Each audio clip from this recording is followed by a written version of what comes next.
Hello and welcome to Citi News Daily on Citi TV. My name is Vivian Lokko. Coming up in the headlines. Chamber of Petroleum Consumers embark on demonstration over hikes in fuel prices. Meanwhile, they've also threatened to replicate protests nationwide. Also coming up, minority in parliament staged sit-down strike over the exclusion from the Cash for Seat Committee report.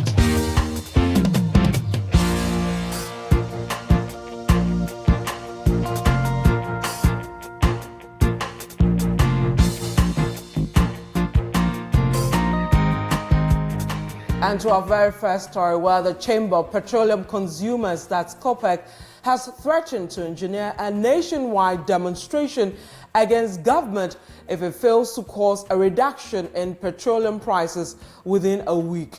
Now, COPEC made the pronouncement after a protest today that saw dozens of people expressing their displeasure with the price hikes in petroleum products. Executive Director of COPEC, Duncan Amwa, says the actions are to force government to reduce taxes on petroleum products. If nothing is done to reduce prices, we don't want to see any further increases. But we are saying that today, world market price is way below 12 Ghana cedis, but we are selling petrol at above 21 cedis and still increasing it. We are asking that some of the taxes, especially the special petroleum tax, which is 15% of ex-depot price, be looked at again, so that if they will move the percentage ad valorem and make it a fixed figure, that way when the prices go up, the tax would also not go up. But today, the world market is going up, the tax is also going up, and the two together is affecting our pockets. Meanwhile, the Chief Executive Officer of the National Petroleum Authority, that's the NPA, Hassan Tampoli, tells Citi News Daily that today's demonstration by the Chamber of Petroleum Consumers is unjustified. We will continue to make the necessary interventions within the constraints of our budget. Government is not interested in seeing that the people of Ghana go through some hardship. Whatever it is that we have to do to give some pushing to the Ghanaian consumers, we will do it. We have every right to demonstrate. We are saying that the reason for the demonstration is not as tenable as they want us to believe, especially when the prices could have gone way higher than it has, but for the intervention of the government. To some other stories, and the minority in parliament today staged a sit-down strike in the House to register their disapproval at the turn of events surrounding the Cash for Seat probe. The minority walked out of the chamber yesterday ahead of the debate on the Cash for Seat report. They claim the report was not a true reflection of happenings at the committee's sittings. The Deputy Minority Leader, James Averji, said the action is born out of the insistence of the majority to go ahead with the debate. The majority thinks that our views as members of the minority are not relevant. That is why the views of the minority members of the committee were rejected by the chairman of the committee, that he will not incorporate the views of the minority.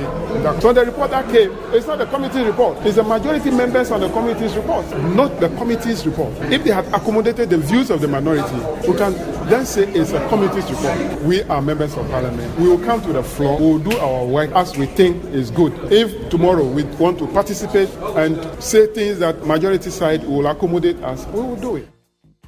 And President Akufo-Addo will on Thursday present his second State of the Nation address to Parliament. Kojo Upon-Nkrumah, Deputy Minister of Information, says the address will mainly focus on the economic achievements under the current administration.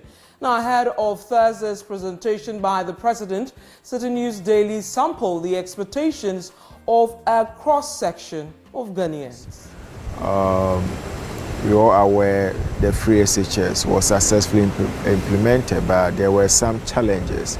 So we want the President to tell us those challenges and how far they have been able to address those challenges. And moving forward, next year, what measures have they put in place to make sure that those challenges in the previous implementation doesn't repeat itself as far as this year is concerned. I would like him to take a second look at the sports industry, because looking at this 1 year tenure, I've not seen anything concrete about the sports industry. the sports is going down, especially our football. And I'm very worried about our football. I would like him to, talk about his plans, like these 3 years remaining, what he will put on the table. I don't even know what to expect from the government because he has said a lot.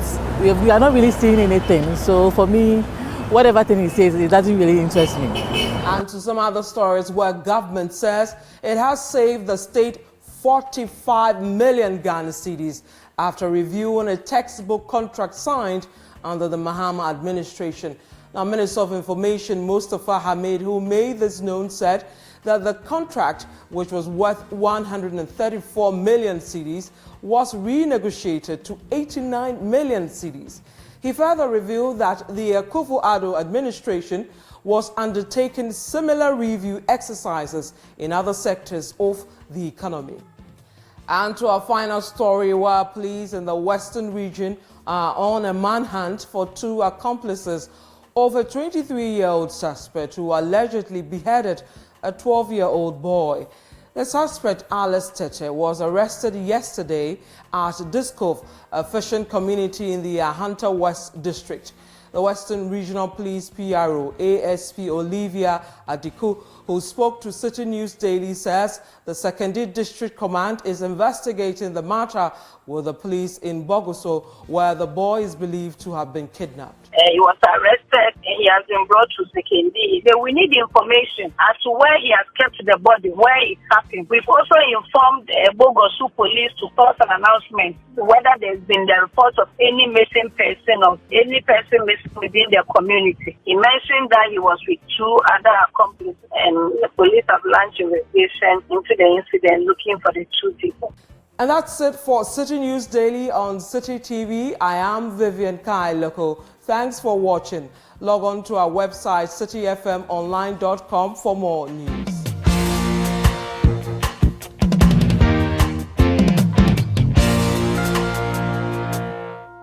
Second Image International admissions in progress. Courses available include hairdressing, beauty therapy and fashion. Call us on 0243 331 999. Evening and weekend classes are also available.